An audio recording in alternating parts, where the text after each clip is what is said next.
Good evening बच्चों। तो जैसा कि आपको पता है कि ये 9th-10th के लिए सीरीज जो हमने चालू करी थी उसमें फर्स्ट चैप्टर रियल नंबर चल रहा है हमारा और 1.1 ख़त्म हो गई थी। 1.2 भी लगभग आधी हो चुकी है बेटा। एक लास्ट सवाल बचा था 3rd नंबर का, और जो कि हमको प्रूफ करना रहता है कि ये इर्रेशनल है, प्रूफ कीजिए। तो बेटा इसके फर्स्ट और सेकंड नंबर के जो सवाल है हम कर चुके थे। 3rd नंबर का जो सवाल हमारा बच रहा था बेटा, आज उसको हम कंप्लीट करेंगे और इस तरह से आपका फर्स्ट चैप्टर कंप्लीट हो जाएगा। कल से सेकंड चैप्टर चालू करेंगे, ठीक है बेटा। चलो, तो ये 3rd क्वेश्चन है बेटा, prove that the following are irrational. ठीक है ना, इसमें 3 सवाल है। ठीक है, पहला सवाल जो है बेटा उसको हम प्रूफ करेंगे। हमको प्रूफ करना है 1/√2 है जो संख्या है वो इर्रेशनल है।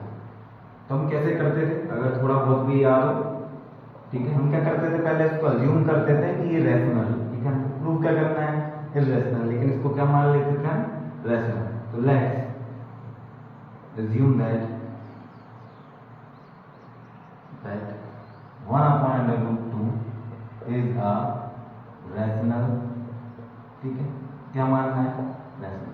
इसका मतलब ये हुआ बेटा कि 1/√2 जो है वो कैसा होगा, a/b where b not equal to 0।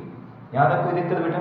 ठीक है, अब देखना है यहाँ, ठीक है। तो इसके बाद हम करेंगे बेटा क्रॉस। ठीक है, तो b का इंटू 1 में होगा, b इंटू 1 हो जाएगा, √2 का इंटू a में होगा। ठीक है, अब बेटा ये जैसा बना दो थोड़ा सा, ठीक है। अब बेटा अगर आपको ध्यान होगा, मैंने आपसे कहा था कि एक तरफ √2 की संख्या होनी चाहिए, बाकी सबको एक तरफ कर दो। तो देखो अब √2 को यहीं रहने दो, a को इस तरफ भेज दो, तो इंटू में यहाँ आ जाएगा डिवाइड, तो b इंटू 1/a और वहां बच जाएगा सामने √2।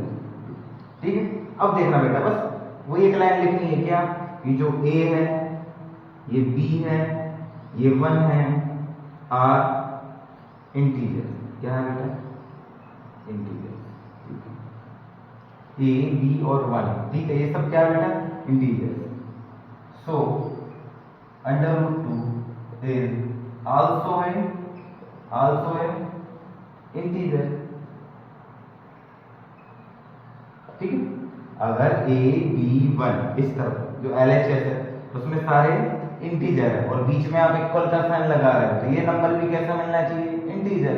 ठीक है, लेकिन ये क्या है, एक प्रकार का बेटा कॉन्ट्राडिक्शन। कॉन्ट्राडिक्शन का मतलब हिंदी में विरोधाभास।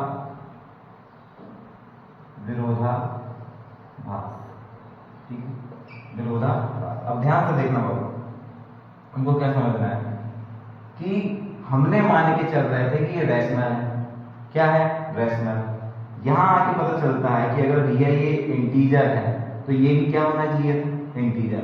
और हमको पता है अंडर के अंदर कोई भी अगर नॉन परफेक्ट स्क्वायर नंबर होता है, ठीक है ना, तो वो क्या होता है बेटा, इंटीजर तो नहीं होता। लेकिन ये बोल रहा है इंटीजर है, बीच में इक्वल का साइन है, तो ये भी क्या होना चाहिए था, इंटीजर, और ये इंटीजर नहीं है। तो बेटा हमको क्या मिला, कॉन्ट्राडिक्शन, मतलब क्या मिला, विरोधाभास। तो बस बेटा एक सिंगल लाइन लिखनी है इसके बाद, वो मैं यहाँ लिख दे रहा हूँ। सो 1/√2 इज ए, हमने रैशनल मानी थी, नहीं मानी, क्या हुआ, रैशनल। ठीक है, और यहाँ लिख देंगे हम हैंस प्रूव्ड, इतना करना बेटा, और कुछ नहीं, बहुत इजी। अगले जो 2 सवाल है वो भी इतने इजी है बेटा, देखते जाइए। तो 3rd का बेटा पहला सवाल हो चुका है। सेकंड जो हमारा सवाल है 2nd नंबर का, वो है 7/5।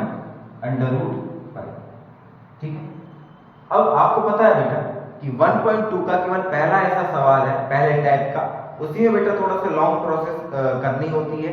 ठीक है ना, हमको एक जो हम विधि अपनाते हैं अज्यूम की, वो थोड़ी सी लंबी हो जाती है, इसके कारण उस दिन पूरा बोर्ड भरा गया था। लेकिन उसके बाद जो 3 टाइप बच रहे हैं, ठीक है ना, जो कि हम ये सवाल कर रहे हैं बेटा, उसमें कुछ नहीं, बस आपको यही इंटीजर लिख देना है आखिरी में कि भैया LHS की जो जितने भी नंबर हैं, RHS की जो नंबर्स हैं वो सारे इंटीजर्स हैं, और इस तरफ आपको √2 की कोई नंबर मिलेगा। और बेटा वो √2 की जो नंबर होते हैं, अगर वो नॉट परफेक्ट स्क्वायर नंबर है तो बेटा वो इंटीजर्स नहीं कहलाते। ठीक है, बस इतना ही प्रूफ करना है बेटा, और कुछ नहीं। तो देखो देखते चलो। Let's assume that 7 under root 5 is a rational number। Number उसको नहीं लिखा था, इधर लिख लो। ठीक, इसका मतलब ये हुआ बेटा कि 7 under root 5 equal to a upon b। ठीक है, a upon b where b not equal to 0। यहां तक कोई दिक्कत बेटा? ठीक है, अब देखना है क्या कर सकते हैं। हमको यहां पर इस तरफ या इस तरफ अंडर रूट की जो भी नंबर है उसको हमको सिंगल बस रहने देना, बाकी सबको उधर भेज देना। तो आपके पास दो तरीके हैं करने के। मैं सिंपल बेटा, आप देखो, आप बोलोगे क्रॉस कर दो, सही बात है, b इधर चले जाएगा, इसके अपॉन में 1 है, ये 1 उधर चले जाएगा। सिंपल बेटा, अगर क्रॉस का पैटर्न मैं अगर तुमसे बोलूं कि अंडर रूट 5 को यहाँ रहने दो, 7 इंटू में है, 7 को कहाँ भेज दो, इसके अपॉन में, ये हो गया। बस इतना करना है। ठीक है, अगर इसके अपॉन में कुछ होता है बेटा तो करते क्रॉस क्रॉस, ठीक है ना, लेकिन ज्यादा झंझट करने की जरूरत नहीं है। आप केवल ये ध्यान रखो कि LHS या RHS कहीं भी किसी भी तरफ आपको बस अंडर रूट रखना है, बाकी सबको उधर भेज देना है। तो बेटा देखो, अंडर रूट 5 अपन अकेला कैसे रहेगा, 7 को कहाँ भेज दो, उधर, तो इंटू में है तो नीचे डिवाइड में आ गया। अब देखना बेटा, हम क्या लिख सकते हैं, वही लाइन जो मैं अभी बता रहा था आपको कि लिखना है a b 7 आर इंटीजर्स। क्या है बाबू? इंटीजर्स। सो इसलिए under root 5 is also a integer. ठीक है, सोच के देखो, अगर ए बी 7 जो है आपके RHS में जो है, अगर वो सारे इंटीजर्स हैं, तो बेटा LHS में जो आपकी जो भी संख्या है वो भी क्या होनी चाहिए, इंटीजर। ठीक है ना, यही होनी चाहिए ना। लेकिन बेटा ये एक प्रकार का क्या मिला हमको, कॉन्ट्राडिक्शन। क्या मिला? कॉन्ट्राडिक्शन। ठीक है, सो अपन लिख सकते हैं, so under root 5 sorry under 7 under root 5 is a irrational. हमने माना क्या था, हमने तो रेशनल माना था, लेकिन कॉन्ट्राडिक्शन मिला, तो क्या है ये, इर्रेशनल। बस, ठीक है, और कुछ नहीं। तो इसके बाद वाला भी सवाल बेटा ऐसे ही होगा, जल्दी से उसको भी देख लेते हैं। बेटा हमारा जो तीसरे नंबर का सवाल है वो है 6 प्लस अंडर रूट 2। ठीक है बेटा, वही की कोई प्रोसेस है बेटा, पूरी दोहरानी है, सॉल्व। ठीक है, देखते जाइए। Let assume that 6 plus under root 2 is a rational number। ठीक, rational number। इसका मतलब ये हुआ 6 plus under root 2 equal to आप लिख सकते हैं upon b where b not equal to 0। ठीक है, अब देखना बेटा, यहाँ पर मेरे को जो भी संख्या बेटा अंडर रूट को वो सिंगल रखना, बाकी सबको वहां भेजना है, तो मैं इस 6 को इस तरफ भेज रहा हूँ। ठीक है, तो देखो a अपॉन b ऑलरेडी वहां था, 6 को मैं इस तरफ भेज रहा हूँ, तो माइनस का हो जाएगा बेटा। अब इसके बाद बेटा हमको कॉमन एक लाइन लिखनी है, क्या कि a b और 6 जितनी भी संख्या उस तरफ है बेटा आर इंटीजर्स। ठीक है, so under root 2 also a is also a integer। ठीक है, अगर a b 6 इस तरफ की जो RHS की जितने भी नंबर है वो सब इंटीजर्स हैं, अगर तो LHS का जो संख्या है वो भी क्या होना चाहिए, इंटीजर। और ये क्या है बेटा, एक प्रकार का कॉन्ट्राडिक्शन। क्या है बेटा, कॉन्ट्राडिक्शन मतलब विरोधाभास। ठीक है, कि हम अच्छे से जानते हैं कि अगर अंडर रूट के अंदर कोई परफेक्ट स्क्वायर नंबर नहीं होता बेटा तो वो इंटीजर नहीं होता। ठीक है, तो बेटा ये कॉन्ट्राडिक्शन है। आप सोच फिर से एक बार अपन लेके चलते हैं बेटा, जो भी संख्या ली हो आपको पहले अज्यूम कर लेना है कि वो कैसी संख्या है, रैशनल नंबर है। रैशनल नंबर है मतलब a अपॉन b के रूप में है, यहाँ b कभी भी 0 के इक्वल टू में नहीं मिलेगा। उसके बाद आपको कोई भी एक तरफ ठीक है ना। आपको क्या करना है, अंडर रूट की जो संख्या है उसको सिंगल रखना, बाकी सबको उधर ट्रांसफर कर देना है।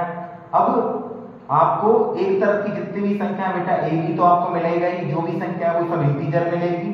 तो इसका मतलब ये है कि अगर बीच में इक्वल का साइन लगा है, अगर आरएचएस में जितने भी नंबर है सब इंटीजर है बेटा, तो इस तरफ जो एलएचएस में है वो नंबर भी क्या होंगे, इंटीजर होंगे बेटा। और हम जानते हैं कि अंडर रूट की अगर कोई संख्या है जो कि नॉट परफेक्ट स्क्वायर नंबर है बेटा, तो वो इंटीजर नहीं होता। और इस तरह से हम इसको क्या विरोधाभास है, कॉन्ट्राडिक्शन बता देंगे, ठीक है। और आखिरी में बेटा एक लाइन लिख देंगे, so 6 plus under root 2 is a irrational.